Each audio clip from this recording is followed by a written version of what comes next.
Bom dia a todos, graça e paz do Senhor Jesus seja com todos nós. Uma ótima segunda-feira para todos. Hoje é dia 10 de abril de 2023. Seja muito bem-vindo ao nosso devocional de hoje. E nesta segunda-feira, uma segunda-feira iniciando uma semana aí completa de devocionais, já que na sexta-feira não tivemos aí por conta do feriado. E também nessa segunda-feira vamos iniciar uma nova maratona. Vamos agora falar do profeta Ezequiel. Na verdade, Marcos, da semana passada, foi ali um gapzinho que a gente fez ali, uma pequena digressão, exatamente por causa da Páscoa, mas nós estamos tentando tratar aqui do assunto que é pré-exílio do povo de Israel. Lembra que Judá, não só Judá, mas Judá e Israel são levados para o cativeiro, Israel para o cativeiro anterior, para o cativeiro assírio, e Judá para o cativeiro babilônico. E os profetas Ezequiel, Jeremias, Ezequiel e Daniel, eles estão em uma ordem inclusive cronológica. Ezequiel, ele é o profeta um pouco mais anterior, Jeremias e Ezequiel, eles estão quase juntos, vão fazer aqui uma junção, em algum momento eles estão profetizando juntos, e Daniel já vai profetizar lá dentro já do cativeiro babilônico. Daniel é um morador da Babilônia, ainda que também Ezequiel e Daniel, Jeremias, eles vivem ali muito próximos em períodos uns dos outros, então é importante a gente analisar todo esse contexto. Bom, mas deixa logo entrar para o devocional, senão eu começo a falar aqui, o tempo vai embora, Vamos ler um versículo aqui que vai dar base para o nosso devocional de hoje. E o tema, eu quis chamar a sua atenção aí com o título do devocional, um chamado terrível. É isso mesmo, Então, deixa eu ler aqui já o texto, e vocês vão começar a entender do que eu estou dizendo. O texto é Ezequiel, capítulo 3, versículo 26 e 27, que diz assim, Ezequiel 3, 26 e 27, diz assim: farei sua língua apegar-se ao céu da boca, para que você fique calado e não possa repreendê-los, embora sejam uma nação rebelde. Mas quando eu falar com você, abrirei a sua boca e você lhes dirá: assim diz o soberano, o Senhor. Quem quiser ouvir e quem não, quem quiser ouvir, ouça, e quem não quiser Quem quiser ouvir, ouça, e quem não quiser, não ouça, pois são uma nação rebelde. Bom, a profecia de Ezequiel, como eu disse, ela segue um certo padrão, ela segue uma certa lógica. Então nós vamos continuar aqui dentro da temática, tanto de Isaías como de Jeremias, até um pouco de Daniel também. Assim como os antecessores de Ezequiel, Isaías e Jeremias, e os outros pequenos profetas também, tá? Por exemplo, na semana passada a gente falou de Abacuque, então são outros profetas. Todos esses profetas antecessores, eles também tinham uma tarefa que era difícil de realizar. Se você lembrar, tanto Isaías como Jeremias, eles iniciam as suas profecias da mesma forma. Lembra de Isaías? Que Deus, para poder fazer Isaías trabalhar para ele, teve que fazer ele ter uma visão do trono, E aí Isaías, por fim, diz: Senhor, eis-me aqui. Mas depois de uma visão fantástica, do trono de Deus. Jeremias, você há de se lembrar, Jeremias falou: Senhor, eu não sei falar bem, chama outro, eu não estou muito animado para essa tarefa, não. Ezequiel não é diferente, Ezequiel também recebe de Deus um chamado terrível. Por quê? Porque eles tinham uma tarefa a realizar.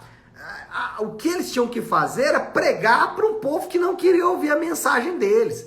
Eles iriam falar para ouvidos surdos e ainda poderiam sofrer, como Ezequiel e Jeremias, Isaías também sofreram no próprio corpo físico, Agora, olhando para o ministério de Ezequiel e de Jesus, nós vamos ver que existem algumas similaridades. Por exemplo, Ezequiel e Jesus, eles recebem a sua incumbência do próprio Deus. Ezequiel, é lindo aqui o capítulo 1. A gente tem dificuldade de entender o capítulo 1, né, gente, de Ezequiel. Se você já leu aí, você deve ter experimentado o mesmo que eu.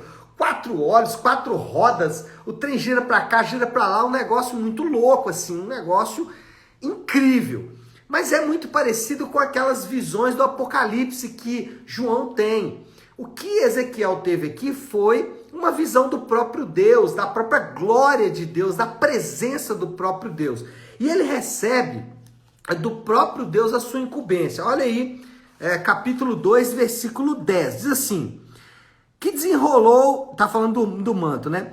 Que ele desenrolou diante de mim. Em ambos os lados estavam escritas palavras de lamento, pranto e ais. Então, olha só, Ezequiel, ele recebe do próprio Deus um rolo para ele comer, e esse rolo tem o quê?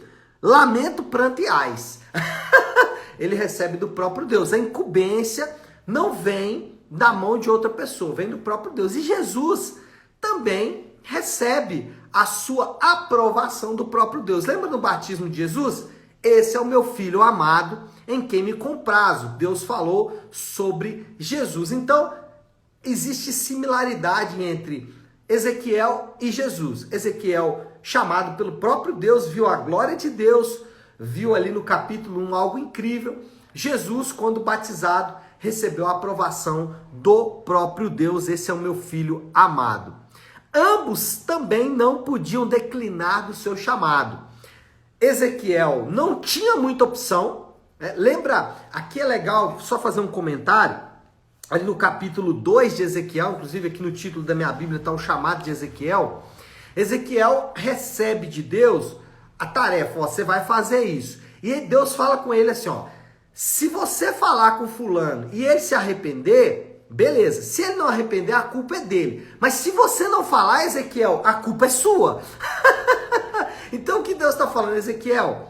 Se o cara não arrepender, eu vou lidar com ele. Mas se você não falar, se você falar e o cara não arrepender, eu vou lidar com ele. Mas se você não falar, a culpa é sua. Agora, só cuidado aqui, viu, gente? Esse capítulo 2 de Ezequiel não é para você criar uma teologia da pregação. Já vi muita gente fazendo isso, tá errado.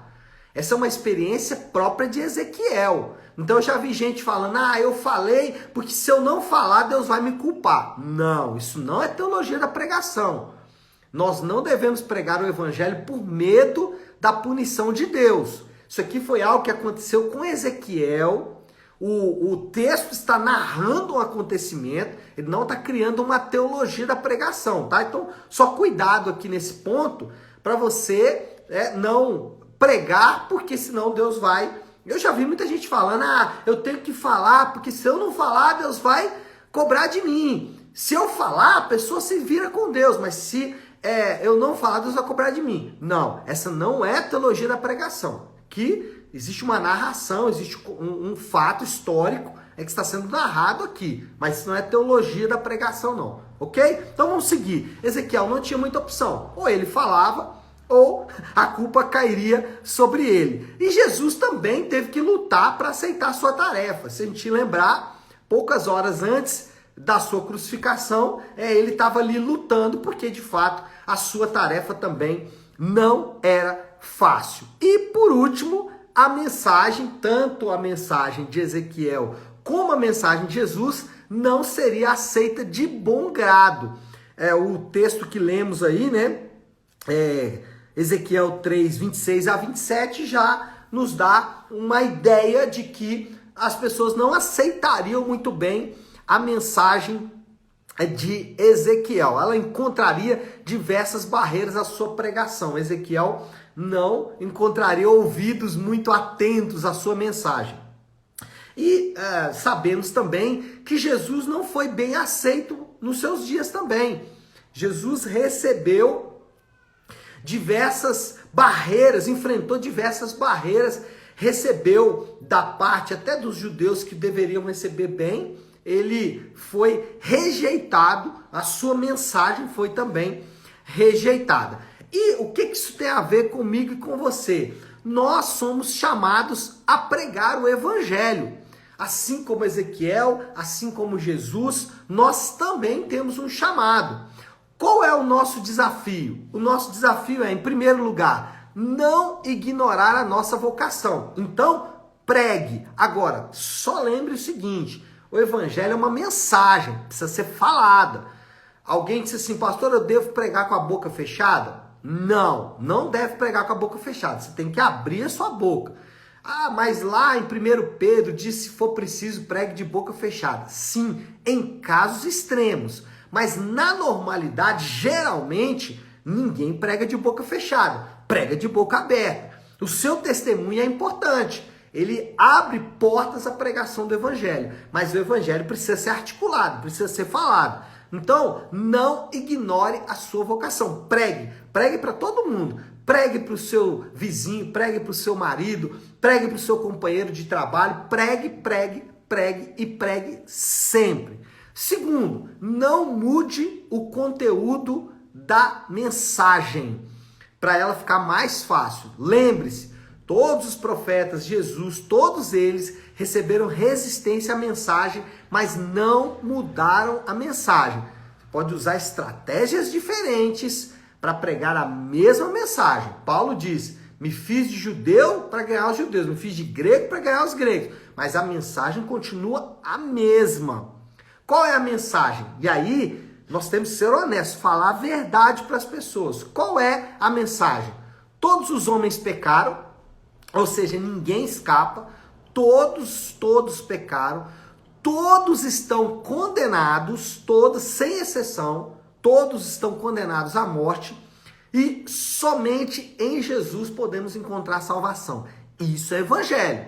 Evangelho passa por essas três verdades. Todos os homens pecaram, todos são condenados e somente em Jesus encontramos salvação. Poderíamos incluir uma quarta verdade aqui, que é em Jesus encontramos vida eterna. Essa é a promessa do evangelho. A vida eterna nos dada em Jesus. Então, fale a verdade, não mude o conteúdo. Não ignore a sua vocação, pregue. Não mude o conteúdo, fale a verdade. E terceiro, espere resistência. Prepare-se para que a sua mensagem caia em ouvidos ocos. Gente, se Ezequiel teve resistência, Jesus, os apóstolos, não vai ser diferente com a gente. Então espere resistência, mas persevere. Espere resistência, mas não desista. Não diga, já preguei, já fiz a minha obrigação. Não, persevere. Continue falando, continue pregando, continue abrindo a sua boca.